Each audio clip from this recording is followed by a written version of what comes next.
I mean, Fuego here. This is a Rapido Fuego review. That is how I classify my out-of-theater action. And this is one of my most anticipated films of the year. It just shot right up when I found out that Power Ballad was being co-written and directed by John Carney. Now, I approached this with a bunch of excitement, but also a little bit of hesitance because of the fact that John Carney, with his film Once, changed my musical life. I adored it upon its initial limited release, long before, Oscar nominations and wins for Falling Slowly. I saw Glenn Hansard and Marquetta on tour. I mean, that film is incredible.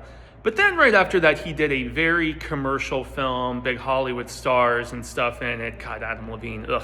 And it was called Begin Again. And as much as I really enjoy Mark Ruffalo, Keira Knightley, I could tell it was him trying to make a bigger, more commercial picture. And then, a few years later, he makes Sing Street, which was also much more intimate, earnest and personal. And I adored that movie as well. Drive It Like You Stole It, everybody.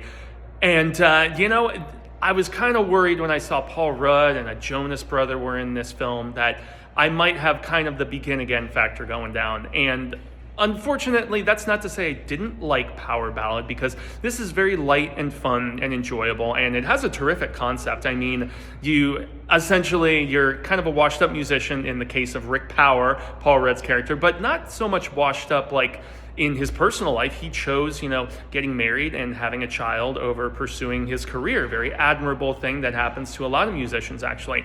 And so he's on tour in Ireland with his band and just never left after he lost his record deal and everything. And so now he's in I'm glad it's a bullet that I dodged, because it was on the table for a little while to be a wedding band. And I'm immediately thinking of Adam Sandler's amazing movie, one of my absolute favorites of his.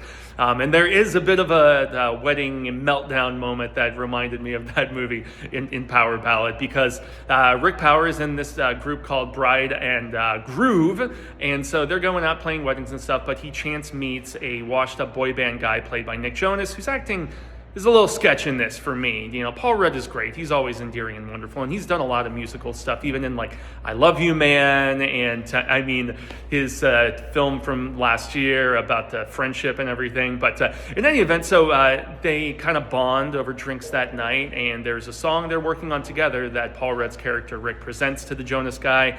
He reworks it and steals it, and it becomes a #1 hit. And then everything is just kind of, enjoyable, but, rather predictable, and dare I say also incredibly commercial. The song, which is entitled How to Write a Song, is, it's cute, and there's some interesting original music from Carney in this, but not one of my favorites of his, but still an enjoyable enough time.